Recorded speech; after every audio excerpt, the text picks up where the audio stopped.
Vida TV está en ti. Bien, en nuestro espacio La Entrevista tenemos como invitado al profesor Mario Dunn, municipalista, con quien queremos abordar el tema político, y es que a tan solo 24 horas ya se cierra la posibilidad de inscripciones de candidaturas con miras a las elecciones del próximo 21 de noviembre. ¿Cómo se está desarrollando el movimiento en los Altos Mirandinos, en Miranda y en parte de Venezuela? Es parte del tema que queremos desarrollar, porque sabemos, profesor, que usted fue parte de un evento que recientemente se hizo con el rector Picón acá en los Altos Mirandinos, y donde también participó Foro San Antonio, participó Enfoque Ciudadano y el Movimiento Ciudadano también Defendamos San Antonio.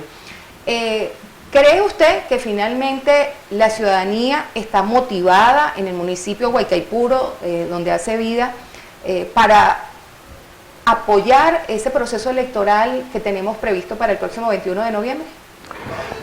Eso creo, tengo la firme convicción de que el movimiento ciudadano esta vez, a diferencia de lo que fueron los eventos electorales de años anteriores, esta vez tiene mucha más convicción, intención, incluso ánimo de participación en estas elecciones. Haces mención del acto que hubo en San Antonio, promovido por estas tres organizaciones ciudadanas. Ciudadanas, no son políticas. No son políticas, pero que fueron determinantes en el caso de los Salias, porque se realizó en San Antonio, para que los partidos políticos, forzados quizás por la presión ciudadana, decidieran finalmente conformar las alianzas entre partidos y la escogencia de los candidatos alcaldes y concejales de ese municipio. Eso, digamos, es un indicador. Es verdad, San Antonio tiene un movimiento ciudadano muy robusto, pero también en Carrizal y en Guaycaipuro está ocurriendo, que no se expresa como ese acto masivo y de tanta significación para la toma de decisiones en materia electoral de los Alias, pero aquí se manifiesta con respaldo, con intención de voto. Yo, por ejemplo, tuve acceso a dos encuestas elaboradas por la empresa investigadora Delfos, que revela la intención de voto de Guaycaipuro y Carrizal. En Carrizal es el 70% entre los que aseguran seguro van a ir a votar y los que responden iría a votar. Es decir, 50 más 20, 70%, y en Guaycaipuro 57%. Perdón, 67%. Son indicadores que revelan 2/3 del electorado que potencialmente irían a votar porque lo están manifestando ahora. Ahora, esa manifestación de voluntad de las personas, de los electores, es decir, de los ciudadanos, es un gran indicador de que en esta ocasión van a ser los verdaderos protagonistas. Y ya no el llamado a la abstención, como en elecciones anteriores, ya no la prédica de algunos partidos o la línea y la disciplina partidista que desde el 2017 al 2020 determinó una abstención superior al 70%. Esta vez es el movimiento ciudadano, por iniciativa propia en buena medida, por la convicción, repito, de que la valoración del voto esta vez implica la posibilidad de cambiar, y allí observa, lo veo en las encuestas y en mis conversaciones con los vecinos, porque estoy recorriendo también comunidades y comunicándome con la gente directamente en sus casas. Ellos señalan que esta vez el voto como dispositivo, para no decir que sea un arma, porque no hablamos de una acción guerrera ni militarista, sino el dispositivo, el derecho ciudadano es el que debe prevalecer sobre las otras prédicas de la abstención o del control social del voto o de cualquier llamado, digamos, de cualquier personaje o dirigente partidista que, jugando a la antipolítica, quiere seguir sembrando, digamos, ese gusanillo de la abstención, como lo hubo en periodos anteriores. Ahora, justamente, la conclusión, y perdona, es que esta vez sí la gente está dispuesta a participar, a votar, como hemos indicado, lo revelan las encuestas y el contacto directo con las personas. Ahora, nos interesaría, y es importante aclarar, el profesor Mario Dunn no aspira a ningún cargo político en estos momentos, está en un movimiento ciudadano, pero sería interesante conocer qué cambió en el escenario político, en la ciudadanía, entre las elecciones del pasado proceso electoral que fue de la Asamblea Nacional, en donde un grupo de partidos políticos llamaron a la abstención, otro grupo llamó a participar. ¿Qué sucede en estos momentos? Porque vemos todavía a partidos de la oposición que no han definido. Y estamos hablando de a horas del cierre de las candidaturas. Sí, pero ¿qué ocurrió? ¿Qué pudo haber ocurrido? Porque tenemos la evidencia de que algo ocurrió, Algo efectivamente, pasó. a favor del cambio, a favor de la participación y el ejercicio del derecho al voto. Creo que lo que ocurrió fue el desgaste de una propuesta hecha por un grupo de partidos, el famoso karma de los 3 pasos, cese la usurpación, gobierno de transición y elecciones libres. Esa propuesta política que desde el 2019 y hasta el 20 fue la que ocupó el escenario político y la opinión pública, pues visto los resultados, es decir, ningún resultado, condujo a la decepción de la gente, que esa ruta de 2 años se agotó, se frustró, y por, digamos, la inercia y la proactividad, la inercia, digamos, racional de la gente que dice, caramba, si depositamos tanta confianza, esperanza y tiempo de espera durante 2 años con una estrategia que resultó fallida, por una iniciativa propia, la gente cambia y ve la posibilidad ahora para estas elecciones, que no son elecciones nacionales, no se va a decidir la suerte del gobierno nacional, sino que se va a decidir la suerte del gobierno local, donde la gente, las comunidades, los vecinos tienen comunicación directa, tienen que ver de manera directa, personal, por los vínculos de vecindad, en virtud de los intereses de cada comunidad, tienen que ver con ese gobierno municipal. Entonces hay la apreciación de que eso sí es de mi interés inmediato y es mi decisión y es mi responsabilidad decidir en la elección municipal. Esos 2 elementos creo que han podido incidir para que se manifieste la voluntad de votar de manera masiva. Por otra parte, pudo haber incidido en que algunos de los protagonistas, voceros, incluso algunos de los más rabiosos a favor de la abstención, que se paraban en la plaza pública a invocar no votes y calificar o descalificar a quienes sí tenían disposición de votar. Sí, aquella nefasta calificación. El ataque fue frontal, muy duro. Y brutal, de una gran torpeza política, pues ahora en esta ocasión han decidido revertir su propia posición de unos meses atrás y han decidido participar a votar mediante un acto de constricción, pues, aunque no lo hayan dicho públicamente y claramente, pero sí hay una rectificación. Y en política, como en muchos de los ejercicios de la vida humana, hay errores que deben ser corregidos y rectificados. Por lo tanto, aquello fue un error y la rectificación ahora crea unas condiciones mucho más favorables para crear una corriente de opinión a favor del voto, porque quien cometió el error, aun cuando no lo admita públicamente, se dispone ahora y lo hace público, incluso como aspirante a un cargo de elección popular, eso también ha podido incidir entre sus seguidores a que esta vez se debe participar en virtud de las posiciones de algunos de esos dirigentes. Ahora, profesor, hay otro panorama y es que para muchos las elecciones internas del PSUV parecieran semejarse mucho también a lo que está pasando dentro de la oposición, por cuanto sigue siendo el grupo de Caracas, los líderes quienes decidan el futuro de las regiones y con esto la designación de candidaturas.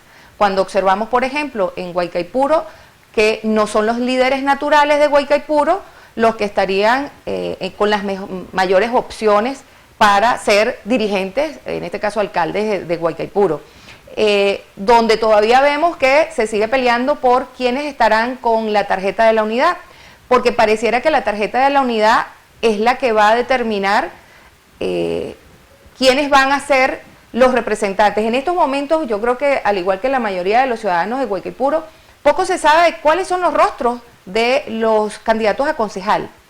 En Guaycaipuro, en Carrizal y en Los Alias, yo no llego a conocer a 3 nombres que estén postulados.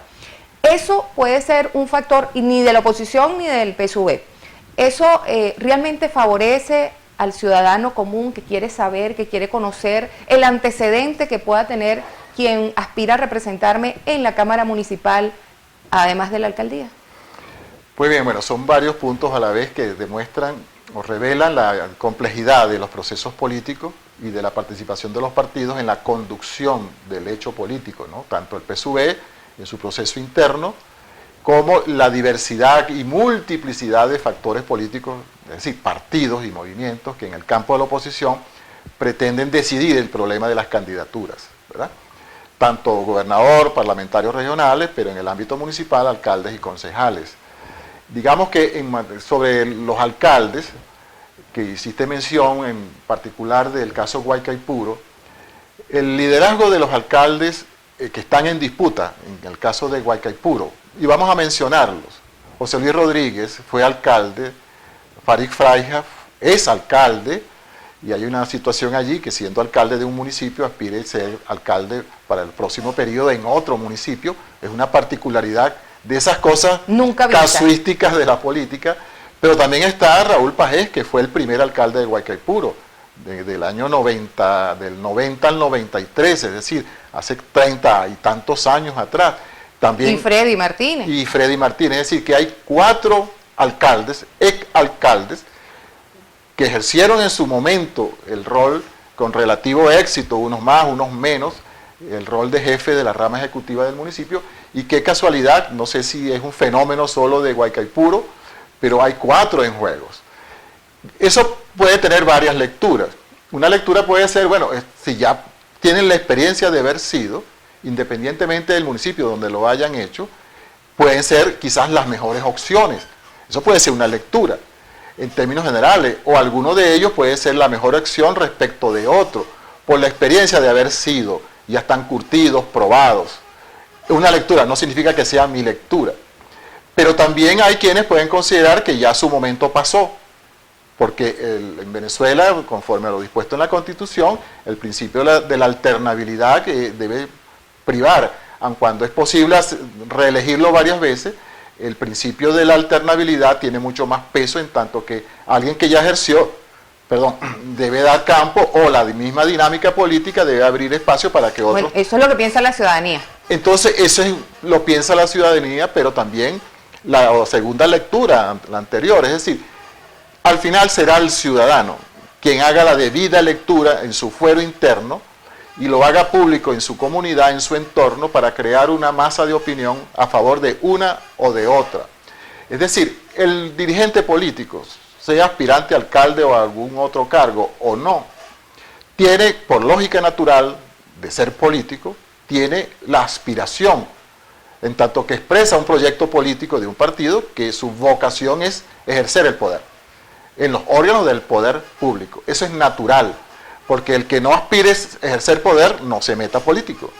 Claro, no, es que de hecho yo creo que aquí estamos evidenciando es justamente el deseo de poder y de que nadie quiere ceder en el caso de la oposición, y los protagonismos se mantienen y la unidad pues no se visualiza como una posibilidad. Pareciera que la unidad fuese la tarjetita. Pues bien, permíteme cerrar. El PSUV, como fue un planteamiento inicial, tiene sus modos de resolver este asunto. El modo es que 2 jefes o un jefe decide e impone quién Disciplina. es y quién no debe ser, y se atiende una lealtad, una disciplina, digamos, dentro de un esquema militarista, pues, ¿no? Vertical. El jefe, el general, da la orden, los demás obedecen. En el campo de la oposición, allí, bueno, el asunto es más complejo, más difícil, porque hay diversidad de proyectos, como hemos dicho, y la aspiración lógica y natural de cada quien tiene que confrontarse con las otras aspiraciones para la búsqueda de la unidad. La gran prédica o la gran misión que tienen los factores políticos hoy, en este momento que es el último día para que se cierre el lapso de postulaciones, tienen el desafío de cerrar la jornada a las 11:59 de la noche en sacar candidatos únicos para cada uno de esos cargos, y en particular para los alcaldes, para referirnos al aspecto municipal. Se está trabajando intensamente en eso. Ayer, por ejemplo, los factores del llamado G4 ya tenían maquetas cuasi elaboradas, afinando detalles de posiciones de candidatos a concejal principal, la paridad de género. Eso está ocurriendo, y ahí, aprovechando el lapso de la prórroga de los 3 días que concedió el CNE. Pero si hasta hoy no se logra conformar la maqueta perfecta y la alianza perfecta en torno a candidatos unitarios, todavía quedan 21 días de este mes de septiembre para terminar la tarea. Para que declinen algunos para que se que inscriban. conforme al cronograma electoral se logren las modificaciones que puede implicar que algunos declinen o que sean sustituidos con base a los acuerdos que se siguen trabajando. Yo en particular, que soy un seguidor, un observador, pero también en cierto grado un protagonista de la política local, veo con mucha expectativa y optimismo el logro de esa unidad, que no se reduce solo a una tarjeta, porque si hay un conglomerado de 43 partidos nacionales, en el caso de los municipios de Los Altos, no son tantos los que tienen presencia activa, quizás sean una docena o 15 partidos que hacen vida activa en estos municipios, pues no se reduce a una tarjeta, porque la tarjeta llamada de la MUV, ¿verdad?, en torno al cual los partidos del G4 y aquellos que no tienen tarjeta, por ejemplo, Voluntad Popular y Primero Justicia, que son 2 de los 4 partidos del G4, no tienen tarjetas habilitadas, pues se acogen a la tarjeta de la MUV, pero no es la única, la de la manito, porque Acción Democrática tiene su tarjeta, el MAS tiene su tarjeta, los demás partidos tienen su tarjeta. El concepto de la unidad no se reduce a que todos, como en el 2015, en las elecciones parlamentarias de aquel entonces, todos se acogieron a una tarjeta, dada la realidad política y las circunstancias de aquel año. Esta vez, el CNE abrió el abanico, habilitando partidos, poniendo a disposición de los electores una diversidad de tarjetas, y esta vez los partidos van a hacer valer su propia identidad y sus símbolos.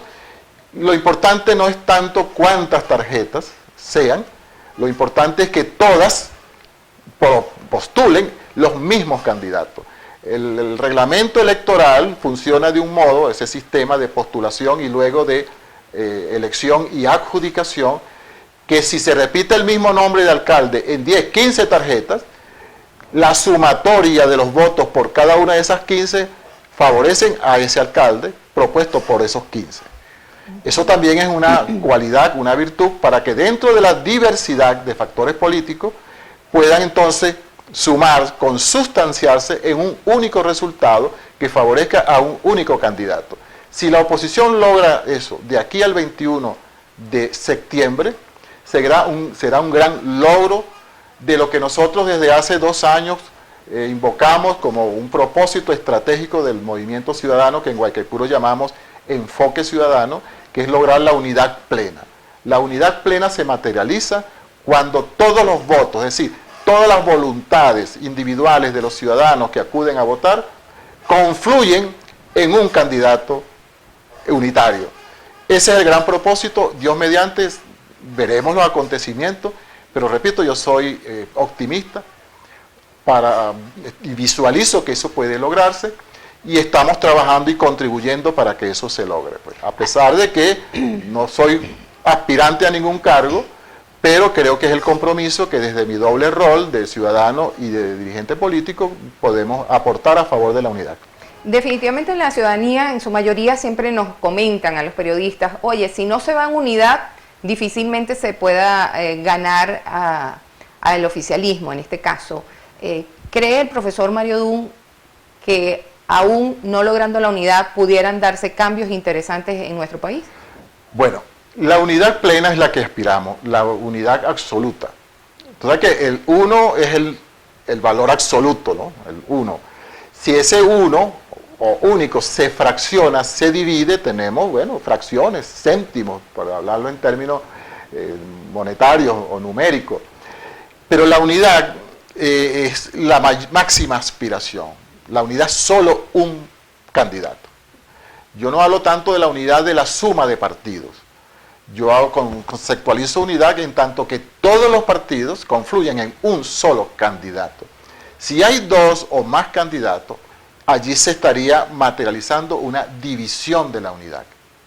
De manera que la procura ahorita es lograr la unidad. Si no se logra, llegaremos divididos, fraccionados, y el riesgo de perder es mucho mayor. Pero pudiera ser que no se logre la unidad plena, pero sí una sustantiva mayoría.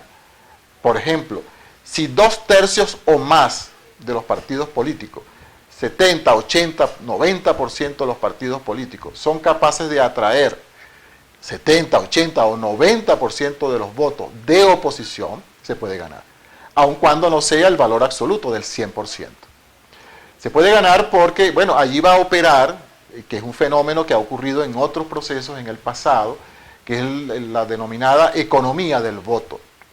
Si finalmente de aquí al 22 de septiembre, e incluso hasta 10 días antes del 21 de noviembre, habría chance laxo para ajustar las candidaturas únicas, si no fuese posible lograrlo, el fenómeno de la economía del voto conduce a que los ciudadanos, nuevamente, los electores, a partir de actos de racionalidad y de realismo político, deciden votar entre dos o más candidatos de oposición por aquel que a sus juicios tenga la primera opción de ganar.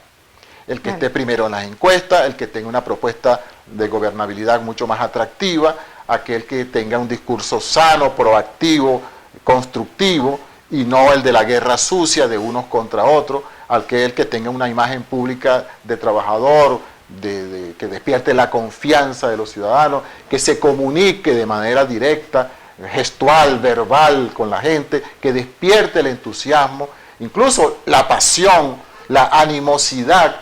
Ahora, eso va a ser la diferencia para que opere a favor de ese candidato la economía del voto. En esa economía del voto y atendiendo justamente la oferta electoral, ¿realmente han trabajado los candidatos de los Altos Mirandinos, y hablamos de PSUV como de la oposición en su variedad de partidos, en la oferta electoral? Bueno, supongo que sí lo están haciendo. Más allá del cambio, obviamente, bueno, quiero salir de el chavismo o quiero mantenerme en oposición. ¿Realmente hay oferta electoral que la ciudadanía sienta, conozca? Bueno, todavía yo que estoy, repito, muy cercano al acontecer político, no he visto las propuestas programáticas de ninguno de los partidos, ni de los factores que aspiran a ser gobierno. Bueno, porque todavía es temprano, todavía estamos en lo que llaman la previa, ¿no? La previa, los laxos, según el cronograma electoral, establece que la campaña propiamente tal se inicia a mediados de octubre, para que digamos que creo que son 20 días de campaña electoral, entre no sé si el 20 de octubre, no recuerdo exactamente, pero sí hasta aproximadamente el 18 o 19 de noviembre. Es en ese lapso de la campaña cuando se presentan las propuestas programáticas. Ahorita está en la previa, en el calentamiento. Ok, no pueden jugar adelantado con propuestas. Sin embargo, sí pueden hacer propuestas, por supuesto.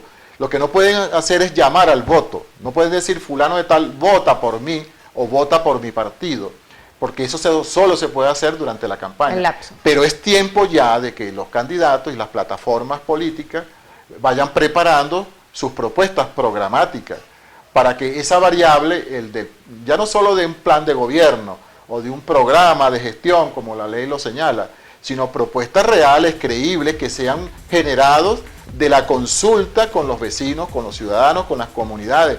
Porque en definitiva, siendo esto una elección local, es mucho más factible y recomendable que los equipos de trabajo de los candidatos vayan al encuentro y el candidato mismo recoja las peticiones, las sugerencias, la problemática, las demandas de la gente, y con eso conforma una propuesta programática convertida en soluciones a esos problemas.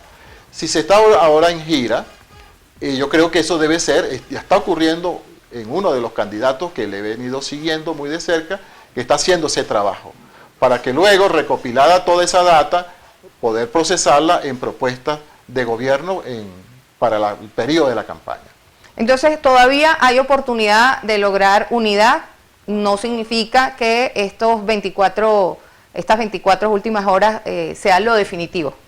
Todavía hay chance y hay que seguirla construyendo, como sabe, eso no es un acto mágico que se decreta, la unidad es un proceso constructivo, y creo que de algún modo la presión ciudadana, el interés ciudadano expresado a través de las redes, de la opinión pública, de este medio, y te agradezco la invitación a este programa que nos permite hacer un llamado a los ciudadanos para que ejerzan su derecho no solo como un acto ritual el 21 de votar, sino el derecho de participación desde ahora, promoviendo, divulgando, exigiendo a los partidos que coronen la unidad en torno a candidatos únicos, alcaldes y concejales y a los demás cargos en disputa, para que sea la expresión del sentir, del reclamo, de la expectativa de la gente. Bueno, y de las soluciones que espera el país, porque sin duda que lo que suceda en nuestros municipios será el reflejo de los cambios que puedan darse o de las mejoras que se puedan dar en todo nuestro país. Nosotros tenemos que agradecer entonces al profesor Mario Odún por aceptar nuestra invitación. A ustedes los invitamos a que continúen con la programación de su televisora regional Mira TV. Ok.